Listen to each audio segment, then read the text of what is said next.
Assalamualaikum warahmatullahi wabarakatuh pemirsa Antv, selamat pagi. Senang sekali rasanya saya Mona Ratuliu bisa kembali lagi bersama Anda dalam Curhat Bareng Ustadz. Di mana pastinya Anda bisa mencurahkan isi hati Anda mengenai kegundahan hati Anda ataupun apapun permasalahan Anda pastinya ya. Dan apa kabar Anda pada pagi hari ini? Semoga Anda baik-baik saja seperti Ustadz yang sudah hadir pada pagi hari ini. Assalamualaikum Ustadz Wijayanto. Warahmatullahi wabarakatuh. Traveling terus ya Ustadz ya? Ya, beginilah. Jogja, Jakarta, Jakarta ya, juga. Bang Toyib.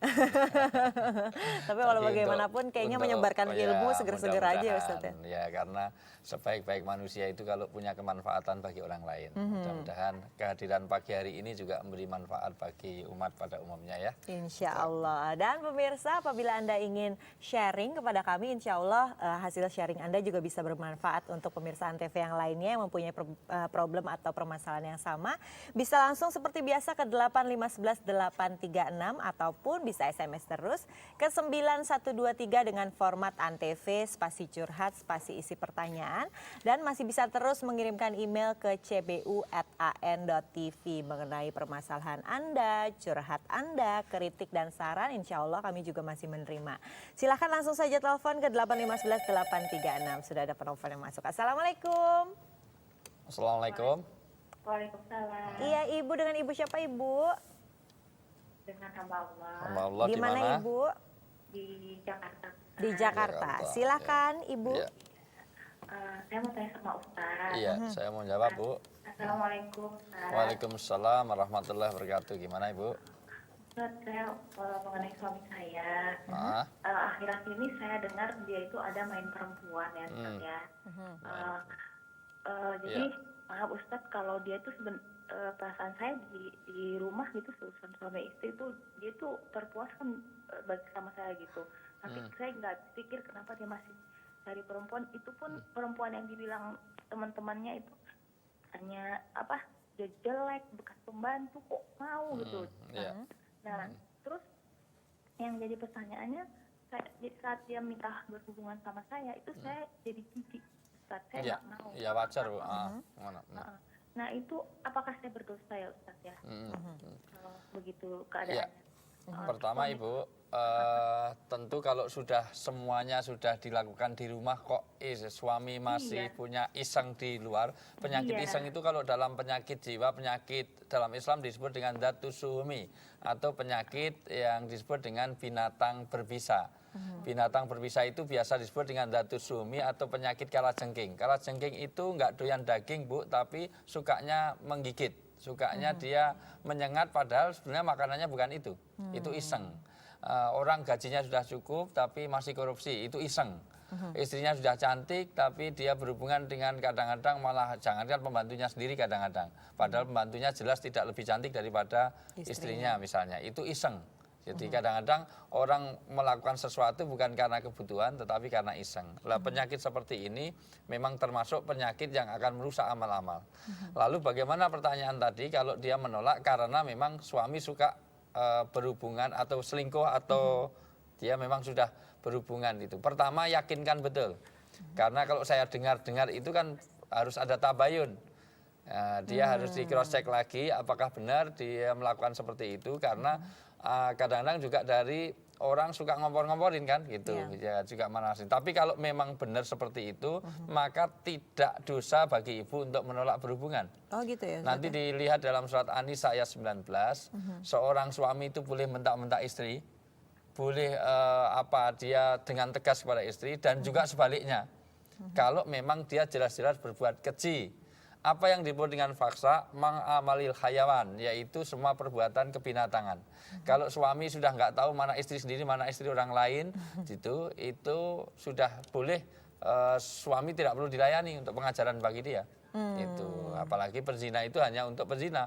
Jadi udah nggak dosa dong ya nggak apa-apa, sebagai seorang itu. istri, karena kan kita sering dengar nggak boleh menolak apapun yang terjadi. Ya kalau nggak ada alasan syar'i, itu ada alasan syar'i. Misalnya dia capek, dia sakit, dia memang jijik karena perbuatan seperti itu, ya perlu ada pengajaran. Kalau Anda mencari kepuasan ke sana ya jangan kepada saya. Sudah itu. Jadi pengajaran apa kira-kira yang lain selain itu Ustaz? Karena kan ingin tetap mempertahankan rumah tangga, tapi Ya, gimana makanya cara supaya suami itu penting bisa sekali lebih lurus pertanyaan Mona.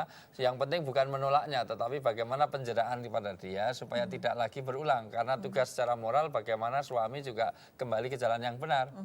Maka kalau bisa dikonsultasikan, tapi kalau enggak mungkin ya suasana agama itu dihidupkan kembali. Oh ya, baik. Karena apa? Suasana agama itulah yang nanti akan melahirkan ketaatan kita kepada Allah. Di rumah mulai ada kehidupan-kehidupan keberagamaan, misalnya mulai sholat jamaah. Kalau suami biasa ngimami istri, nanti insya Allah semuanya akan ada makan berjamaah. Itu bahkan dalam setiap hal itu usahakan yadullah ma'al jamaah. Nanti ada keberkahan Allah bersama kebersamaan antara suami istri. Makan minta bareng, sholat kadang-kadang minta dipimpin. Insya Allah Bahkan akan kalau jadi perlu lebih baik tahajud. hubungannya Ustaz ya. Iya, meskipun istri sedang berhalangan, suami tahajud, istri suruh nungguin. Gitu. Nanti begitu pas doa, dia suruh tidur di pangkuannya. Insya Allah itu membangun kemesraan Insya luar biasa. Allah. Baik, sudah ada lagi penelpon yang masuk. Assalamualaikum. Halo, assalamualaikum. Halo, Iya, ibu dengan ibu siapa bu? dengan hamba Allah Iya, Di mana ibu? di Purwokerto. Di Purwokerto. Silakan Piye ibu. kabar ibu? Saya Pak. Alhamdulillah ya. Aja kaya kiye lah ya. Nah, yuk. Silakan ibu curhatnya.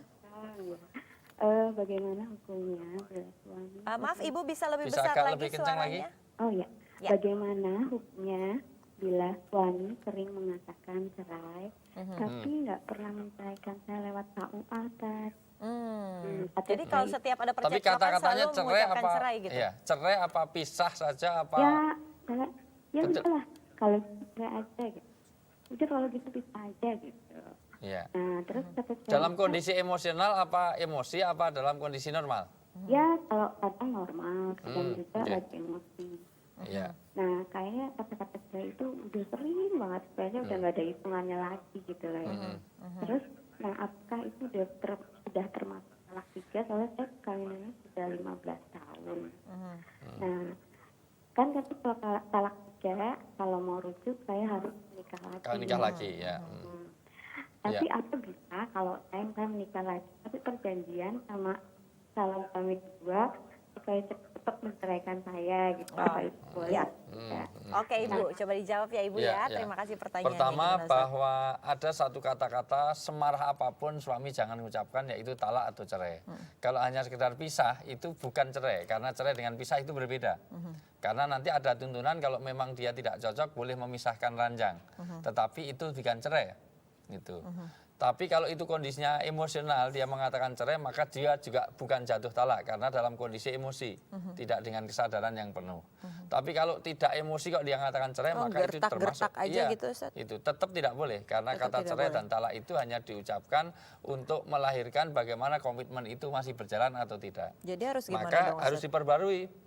diperbarui dengan akad Pernikahannya? kembali. Iya, dengan Akad kembali, nggak perlu nikah lagi dengan orang lain atau gimana? gitu? Enggak, kecuali kalau memang itu talak tiga itu sudah dicerai 3 kali, itu maka tidak boleh kembali kecuali dia harus sudah nikah lagi dengan orang lain, wanitanya tadi.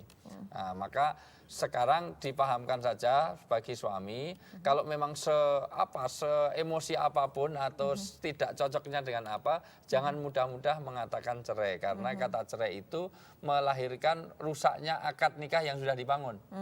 Jadi komitmen itu mudah saja dipatahkan karena hak itu diberikan kepada laki-laki. Sebetulnya ini juga ada efek positif. Karena kalau yang diberi hak cerai itu perempuan nanti akan peradilan agama akan repot sekali.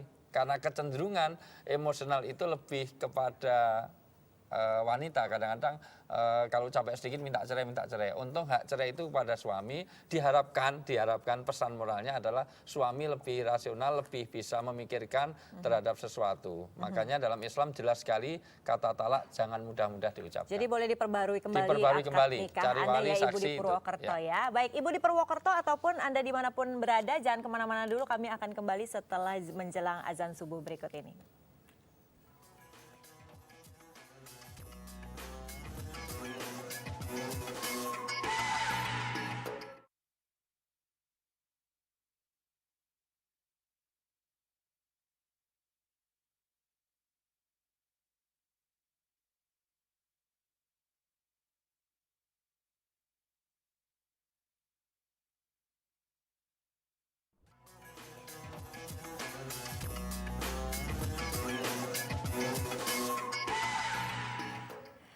Selamat menunaikan ibadah salat subuh bagi Anda yang berada di Jakarta dan juga sekitarnya. Bagi Anda yang ingin curhat, kami masih menanti Anda di 8511836 atau masih bisa SMS terus ke 9123. Formatnya seperti biasa pemirsa. Antv spasi curhat, spasi isi pertanyaan. Tadi kita sudah membahas beberapa permasalahan yang rata-rata masalah rumah tangga ya Ustadz. Yang berikut ini permasalahan apa? Boleh silahkan langsung curhat. Assalamualaikum. Waalaikumsalam. Iya Ibu, dengan Ibu siapa? Di mana? Dari Ibu Ari Surabaya. Ibu Ari di Surabaya. Ya. Silakan Ibu Ari. Assalamualaikum Pak Ustadz. Waalaikumsalam Bu Ari. Gini Pak Ustadz, biasanya saya tuh habis terima gaji dari suami, saya selalu menyisihkan 12,5 untuk zakat per bulannya. Masalahnya saat ini kami sedang dililit hutang yang mengharuskan setoran kurang lebih 75% dari total gaji suami saya. Jadi otomatis saya hanya terima kurang lebihnya sekitar 25%. Iya, tapi dari 25% yang diterima cukup enggak untuk ke basic need kebutuhan kita? Soalnya kalau memang utangnya misalnya 75 juta tapi penghasilannya 100 juta, kan 25 juta sudah Masih lebih dari cukup untuk kehidupan tetap di dikeluarin Surabaya. zakatnya Ustadz. Cukup nggak, Ibu? Mepet sekali. Oh mepet, Mepet sekali ya. mepet, ya. Menurut hukum Islam, berapa seharusnya zakat yang harus saya keluarkan? Iya. Terima kasih. Baik. Iya, Iya, sama-sama Ibu Ari gimana? Pertama, Islam ini kan membebaskan. Jadi tidak ada la yukallifu nafsan illa usaha. Tidak ada beban yang tidak bisa ditanggung oleh orang Islam. Bahwa orang Islam itu pasti bisa menanggung beban syariah. Sehingga kalau dia punya untuk kehidupan sendiri aja kurang dan dia termasuk ghorim, yaitu orang yang berhutang, itu tidak ada kewajiban dia untuk mengembalikan kecuali kalau memang hutangnya itu misalnya pengusaha. Pengusaha-pengusaha itu hutangnya juga besar tapi pendapatannya juga gede. Jangankan itu, Bakri saja punya hutang. Itu saya yakin Bakri punya utang itu, tapi tidak termasuk ghorim karena penghasilannya juga besar, bukan hanya dari TV, bisa dari minyak kayak dari mana-mana, saya tahu persis itu. Jadi itu tidak bisa dikatakan ghorim. Di dalam surat At-Taubah ayat 60 nanti Bu Ari bisa baca. Jadi di sana disebutkan bahwa sedekah itu diantaranya malah posnya kepada innamas shadaqatu lil fuqara wal amil, diantaranya wal gharim. Jadi orang-orang yang terlibat hutang. Maka kalau dia memang terlibat hutang untuk keperluannya saja tidak cukup, jangankan kok dia mengeluarkan, tidak ada kewajiban, bahkan dia berhak untuk menerima. Kalau tidak cukup sama mepet nih kan beda nih Ustadz. Ya, kalau mepet tetap harus dikeluarkan walaupun sedikit. Ya, Sisa dari Nabi ditanya apa yang harus dikeluarkan, apa yang lebih dari dia. Kalau nggak lebih ya nggak perlu. Itu. Jadi apa yang lebih dari basic need kita. Tentu basic need itu adalah sesuatu yang kaitannya makan, sandang, pangan, papan, pendidikan, kesehatan ya. Jadi bukan kok terus wah mobil saya baru 2, ini baru mau pengen hibrid lagi, beli Serena lagi, beli apa lagi itu. Ada itu presenter yang sukanya beli mobil gitu. Mohon maaf jangan tersinggung Mona, karena kenyataan itu kadang-kadang pahit dirasakan. Iya lanjut Ustaz. Jadi prinsipnya kalau memang Ibu, kalau memang untuk sendiri aja kurang atau pas-pasan, maka tidak ada kewajiban untuk diberi zakat. Apalagi kalau kurang, kalau dia termasuk gharim, orang yang memang berhutang dan kurang untuk kebutuhan sehari-hari, malah dia dapat zakat itu. Tapi Itulah sekali lagi Islam. kalau hutangnya untuk kepentingan bisnis dan penghasilannya Ya, bisa mencukupi betul. bahkan lebih Ya. kehidupan rumah tangga, tetap harus dikeluarin ya Ustaz? Ya, nah, jadi apa lebih, karena kalau istilahnya orang berhutang itu yang dimaksud gharim itu memang untuk keperluan aja kurang. Tapi kalau punya utang itu pengusaha-pengusaha besar juga punya utang, tidak termasuk gharim. Tidak termasuk gharim ya Ustaz ya. Jadi termasuk mau haji punya utang nggak apa-apa kalau memang dalam keperluannya. Misalnya begini, dalam kemampuan maksudnya. Itu. Jadi kayak Mona punya utang nggak apa-apa, haji nggak apa-apa, karena saya yakin asalkan kebutuhannya kebutuhannya sudah cukup, tertutupi, iya. ada uang lebih juga, tetap nggak apa-apa ya nggak Ustaz ya. apa-apa. Emang dalam Pemirsa kemampuan. sepertinya sudah jelas sekali ya mengenai hutang piutang ini dengan bagaimana caranya mengeluarkan zakat. Apabila Anda ingin bertanya, kami masih membuka line telepon kami di 8511836. Sebelumnya ada permasalahan rumah tangga, ada masalah hutang piutang dan zakat. Setelah ini ada masalah apa? Jangan kemana-mana, curhat bareng Ustadz akan kembali sesaat lagi.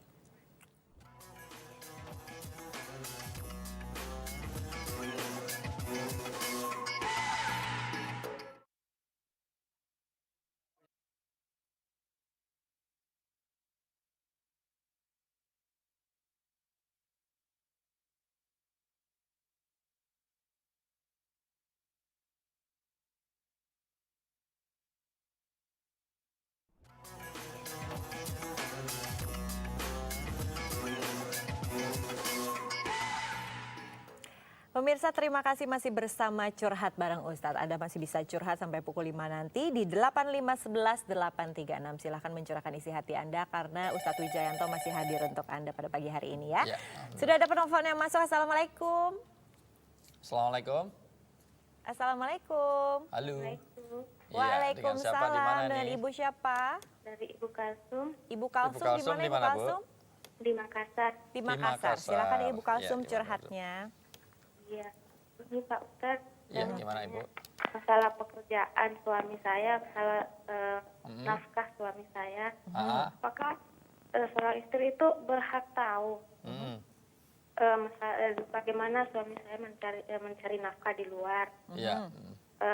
Apakah saya sebagai istri boleh tahu? Ibu Kalsum selama ini jadi nggak tahu dari mana asal, Asal, nafkah dari suami Tahu, itu? tapi setelah suami saya mendapat pekerjaan, bukan sebelumnya dia jarang bermusyawarah dulu. Dia mau keluar dari pekerjaan, dia pindah pekerjaan ini. Mhm, Malah Tapi beli barang-barang pun dia sudah beli baru dia beritahu. Iya. jadi masalahnya apabila suami mengganti pekerjaan tidak diberitahu. Tapi pekerjaannya sekarang Ibu tahu ya? Iya tahu, tapi, Iya. Ini sekarang lagi dia buka usaha di rumah orang tuanya, dia tidak memberitahu. Saya tahu dari adiknya. Oh, Ibu tahu dari adiknya suami ternyata Iya. juga punya usaha Iya. sampingan gitu ya Ibu ya? Iya. Selama ini ada keluhan, mungkin kalau diberitahu terus minta belanjanya minta lebih atau apa gimana? Enggak Enggak. pernah. Dia cuma memberitahu ini gaji saya. Oh, Kalau gitu. saya tanya ini Dari mana, dari ini mana? Iya, dari mana, dia biasanya marah. Iya, Oke. iya. Baik Ibu Kalsum coba dijawab ya. Ya, Gimana pertama Ustadz? ini masalah komunikasi karena memang komunikasi itu penting. Musyawarah itu diperlukan dalam suatu keluarga karena kadang-kadang tidak selalu bahwa yang dari suami itu pasti baik dan benar. Kadang-kadang masalah yang baik saja perlu dimusyawarahkan. Saya sering beri contoh, suami punya ban kempes, motornya ban kempes, ke sana kemari dia bonceng teman karena bannya kempes. Sementara istri itu diajak kemana-mana nggak mau karena anting-antingnya hilang satu. Jadi diajak kemana-mana malu. Maunya dua-duanya baik tapi nggak dimusyawarahkan. Suami daripada punya motor banyak kempes, mending motornya dijual untuk belikan anting supaya istrinya antingnya Mau jadi diajak dua. kemana-mana. Tapi sayang istri juga maunya baik. Daripada anting-anting cuma satu, mending saya jual, saya belikan ban. Maka dua-duanya pergi tanpa musyawarah. Si istri jual anting untuk beli ban, sementara suami jual motor untuk beli anting. Akhirnya sampai di rumah antingnya tetap satu, tambah ban mobil atau ban motor tadi. Maka saya ingin tunjukkan bahwa musyawarah itu penting. Maka kalau sekarang bangun komunikasi dengan suami. Tapi istri berarti berhak ya Ustadz Berhak, ya tahu karena jangan suami iya, punya usaha di mana, ada tanggung ini jawab hasilnya moral dari mana. supaya yang dinafkahkan nanti betul-betul halal. Jangan-jangan dia punya usaha judi, jangan-jangan dia punya usaha yang diharamkan oleh Allah. Perlu, tapi tidak harus sedetail mungkin. Misalnya kalau dia usaha tidak harus ada khidmannya. Khidman itu ada kerahasiaan yang tidak perlu diketahui secara detail. Misalnya kalau ini ukulaannya di mana, untungnya berapa, dapat berapa persennya, kadang-kadang tidak harus seperti itu. Karena memang kadang-kadang kebijakan suami itu tidak selalu harus dimengertikan pada istri karena responnya beda. Tetapi minimal tahu bahwa sumbernya adalah sumber yang halal. Tapi Karena- suami Ibu Kalsum ini marah-marah katanya kalau Ya, sekarang diminta mungkin perlu timing yang tepat. informasinya. Bagaimana timing untuk berkomunikasi. Mungkin kata-kata yang baik, jangan interogasi kayak KPK. Jadi seolah-olah datang, gimana suami kok begini, tanggung jawabmu gimana? Saya dulu kan kau lamar, kok sekarang jangan seperti itu. Mungkin dengan bahasa yang enak. Itu. Caranya, Ustadz, Caranya, waktunya, tempatnya, kemudian pemilihan kata-katanya. Karena juga bagaimana kata-kata yang baik. Sekarang yang paling penting adalah bangun komunikasi dan ibu berhak untuk mengetahui dari mana sumber penghasilan itu. Baik, Ibu Kalsum coba dibangun komunikasinya kembali ya, dan tetap harus ada waktu yang tepat, Iya. orang yang tepat juga. Seperti Anda juga ingin curhat, ada orang yang tepat, ada waktu yang tepat, ada curhat bareng Ustadz setiap pukul 4:30 pagi sampai pukul 5 pagi. Ustadz Wijayanto, terima kasih Sama-sama, kehadirannya. Nana. Anda di rumah juga terima kasih atas kehadiran Anda. Jangan kemana-mana karena setelah ini masih ada yang menarik yaitu topik pagi. Wassalamualaikum warahmatullahi wabarakatuh.